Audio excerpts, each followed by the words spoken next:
This is the third entry in the chronological Star Wars series that we're creating here at Dragon Army, where I am methodically making my way through the Star Wars canon as approved by Disney.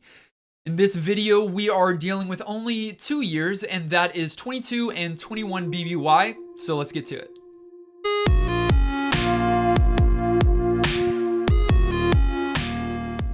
We begin here in 22 BBY, 10 years after the events of The Phantom Menace, with Episode 2, Attack of the Clones. And it is 10 years later, so 9-year-old Anakin Skywalker is now 19-year-old Anakin Skywalker, thank God, because of the things that take place here.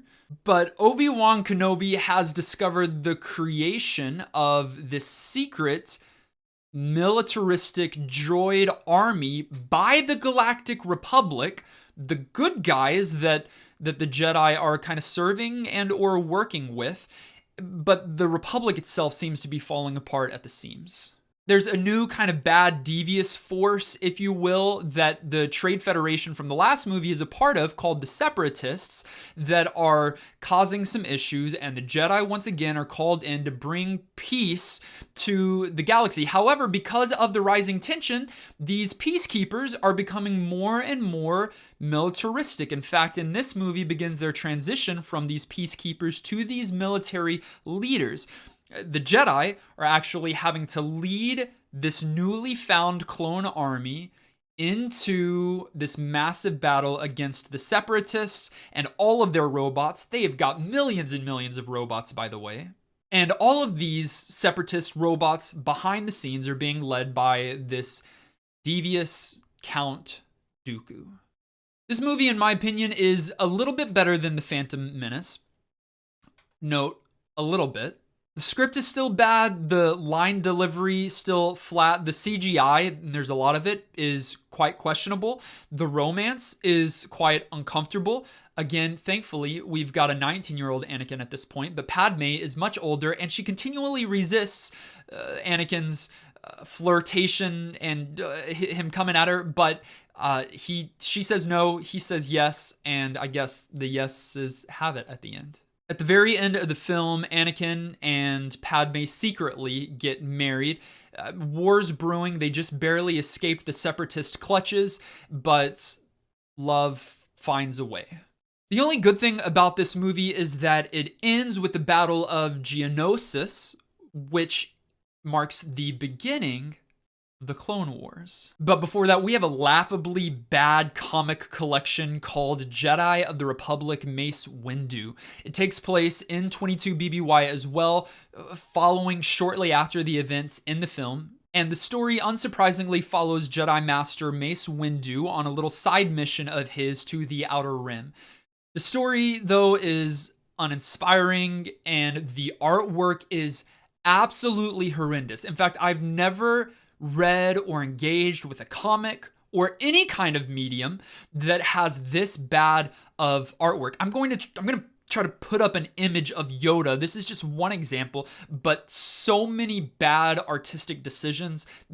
I think Marvel was responsible for this comic, and you can tell they just put a little bit of money in it, put it to the side.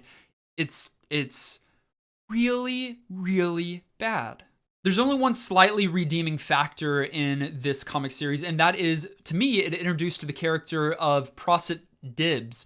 Prosit Dibs, who is a Jedi himself, and it's my first encounter with the blind Jedi. He's got wraps around his head because his eyes don't work. I think he's got them, they just don't work, and he is this really cool, mysterious Jedi character who is working with Mace Windu and these other Jedi to kind of bring peace to this planet and find out why the Separatists are there. But he has got some real issues with the Jedi Council and with what the Jedi, remember they're peacekeepers, are being asked to do in this tumultuous time. He is a very cool character. I really hope that we see more of him, but don't read this comic. Look for him in other Star Wars material. Please, I beg of you. All right, I'm going to include here at the end of this segment the Clone Wars movie that came out in 2008, and then in the next video we'll deal with the entire Clone Wars. I had someone ask me if I was going to do a video per season of Clone Wars, and I just think that would be too much. I'm just going to try to catalog all of them in the next video entry. But for now, we're just dealing with the 2008 movie that serves as an introduction to one of the most interesting segments in Star Wars lore.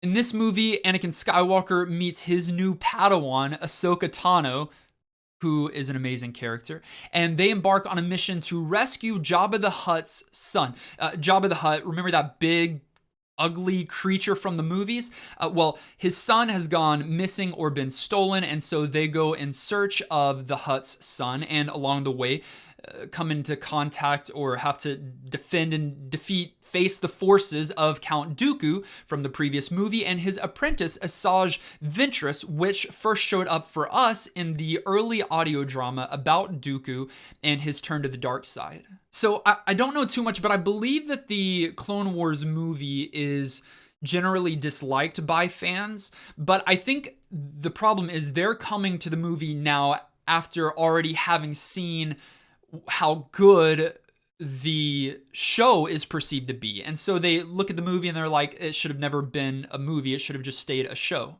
In fact, I think that the movie might be 4 different episodes kind of just smashed together so that they could have some kind of theatrical release.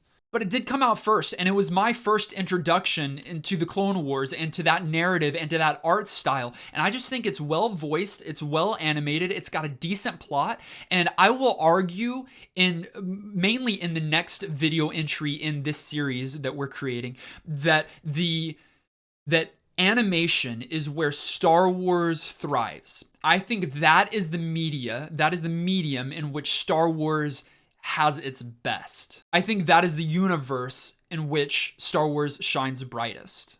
And this movie began that. And so I enjoyed it. I thought it was good. I think it's a good entry into what we now know as the Clone Wars. But that wraps up another entry in the Chronological Star Wars series. Let me know what your thoughts are about this segment down below. Did you like Episode 2, Attack of the Clones? What did you think of the movie? Don't read the comic, but look at that artwork. Comment down below. Thank you for watching this video, for clicking subscribe, and joining the Dragon Army. And we'll see you in the next entry. And it's gonna be a good one because it's Clone Wars. And have I expressed how much I like it yet?